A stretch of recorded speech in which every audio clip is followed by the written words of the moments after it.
Going on a little field trip today.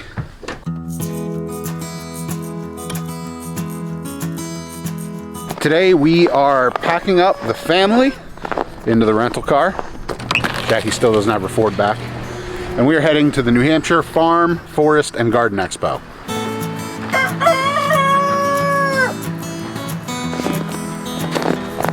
Good morning, chicken.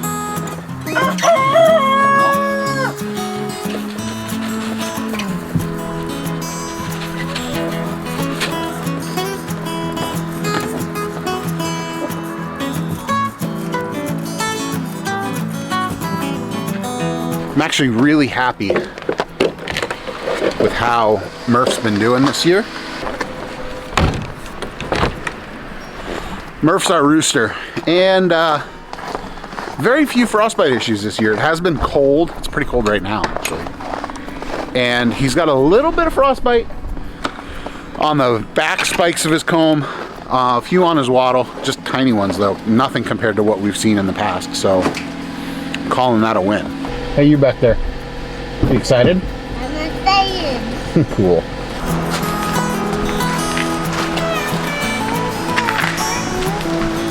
All right, we're here at the Hilton Doubletree in Manchester.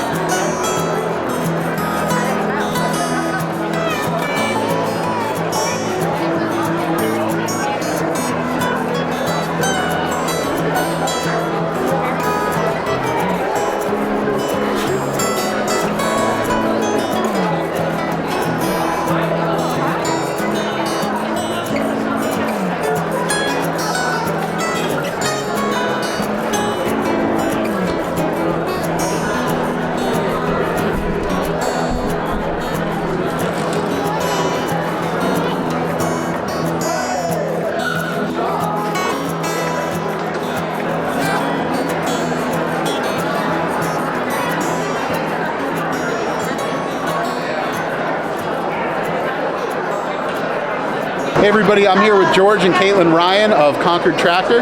They're a Coyote dealer, and we are looking at a new tractor within the next year, and Coyote's high on the list, so I figured we would get them on camera, have them talk a little bit about what Concord Tractor does. I'm George Ryan, and this is my daughter Caitlin, and we're the co-owners of Concord Tractor. We've been in the tractor business for over 40 years in the family. And this is the best line we've ever represented. We are very proud to represent Coyote. They have beautiful construction, I would say industry-leading performance, and very good after-the-sale warranty service. And that's what we try to do, service after the sale. I work for her. She's the boss now? She's the boss now. Yes. Yep. Yes. Second generation tractor dealership. Well, actually, we got a third generation because we got a little. My granddaughter, her daughter, is there every day after school. Yes. Yeah. That's super cool. Yeah. Anything else to add, guys? Not really. I mean, we're there. Come on in. You'll never be pressured, and would love to see you. All right, well, I'm putting it out there now. I'm saying it on camera, so now you guys have it. You're going to hold me to it. I'm definitely going to be visiting them. We're looking at the possibility of bringing a DK onto the farm in the near future to help with managing the pig feed pallets and the incoming sheep that we're going to have. We're going to be dealing with ground bales at some point, so definitely time to scale up the tractor, and DK series it's up there. It's on the short list. Not to show my hand or anything to the salesman, but Yeah, no. I don't want to give myself away too much, but I've done a lot of research, so. Awesome. Thanks so much, guys. Nice meeting you. Thank you. I am here, I'm Marie Pelletier, and I'm with Beeline Skincare out of Hampshire, New Hampshire. And what we do is we create by hand all these different products. We have skincare as well as therapeutics, utilizing the honey and beeswax. We are lifetime members of New Hampshire Beekeepers Association, and they are my friends here to the right. And we utilize the members for their honey and beeswax, and we also do have our own bees at the formulary. Part of the proceeds from selling our line is donated to the Honeybee Research Fund. We are the #1 financial supporter of honeybee research in the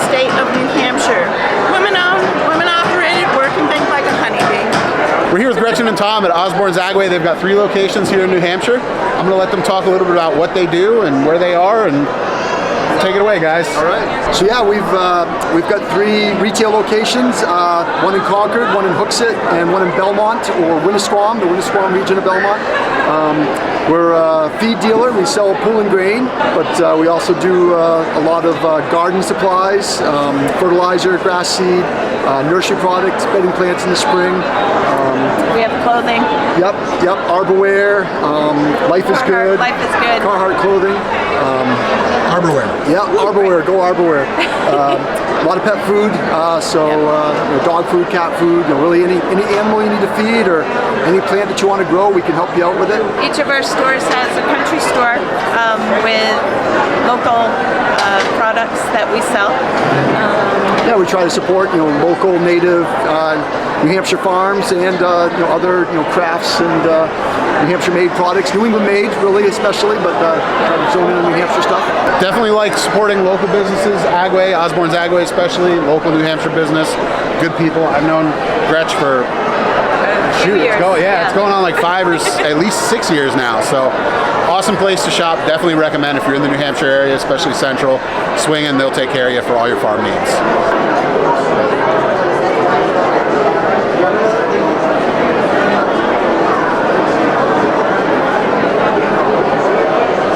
Over here at the Wellscroft Fence Systems booth, these guys are great. They're over in Harrisville, New Hampshire. They have saved our butt on multiple occasions when we've needed poultry netting or something in a pinch and we couldn't wait on shipping. They're right in Harrisville, New Hampshire. You can order online, you can pick up right at their location. They're super knowledgeable on all of the products they sell. They're a Premier One dealer, and they've got a bunch of other electric fence brands that they carry. Basically, if you're looking to fence in a pasture or a spot of your land in New Hampshire or anywhere they ship, these are the folks to go to, because not only will they have everything you need, but they'll be able to help you design what you need to meet the goals of whatever you're looking to do.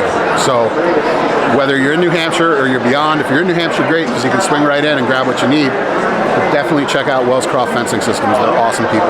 That's going to be it for the New Hampshire Farm and Forest Expo. We're hopping back in the car now. We're going to make the hour-ish or so drive home. I'll talk more about it when we get home. You know I had to make that entrance coming out the door. It's in every video. So it's later in the day. It's actually close to sunset. Pretty nice looking sunset going on behind me. Camera, you gonna get it? Oh, let's go down. Pretty cool. We got back from the show and actually just hung out. We watched a bunch of the Olympics. I'm a huge winter sports fan. In my past life, I was a ski bum, and I was always, I lived in a ski town and worked at a ski shop and drank tons of PBR. I don't drink now, but back in the day, I used to drink some. So we're watching some of the speed skating, some of the other events that were going on today, and just, checking them out. So the New Hampshire Farm and Forest Expo, what are my feelings on it? Well, I went a couple years ago. Last year I didn't go because of everything going on. And this year we decided to go, and it was definitely smaller than I remember it. There was definitely less of a turnout. And speaking with a few of the people who I knew from the event, from my previous jobs in the past, they seemed to feel like it was definitely a little smaller too. Some of them decided to attend very last minute. I feel that's kind of unexpected, or not unexpected. It's kind of it's a sketchy time, and it's getting cold out here. Holy carp. It's actually supposed to drop down to, I think it was like -7 tonight. The day started out in the 30s, and now it's 16 when I just checked before we came out.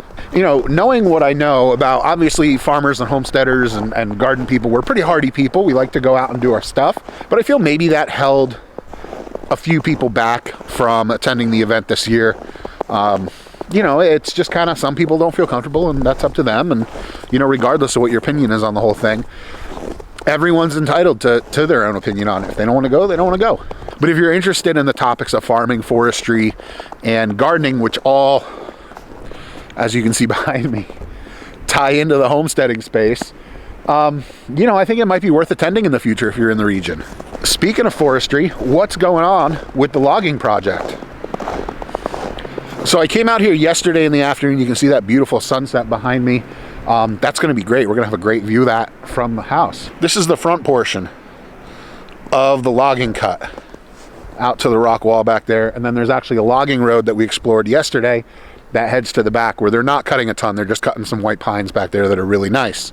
Quick shot of the skidder road to the back of the property. There's the house. A little wet back here. Kind of expected that though. See where that big old beach is, the dead one? Yeah. That's the property line right there, pretty much. Yeah, right there. And then it goes that way, kind of away. Oh, paper mill's out. Emma, you came all the way out here in your nightgown? Yeah. That's pretty badass for a little tyke. Carrier. Oh, you carried her? Badass mommy. All right, you ready? Going back to the house.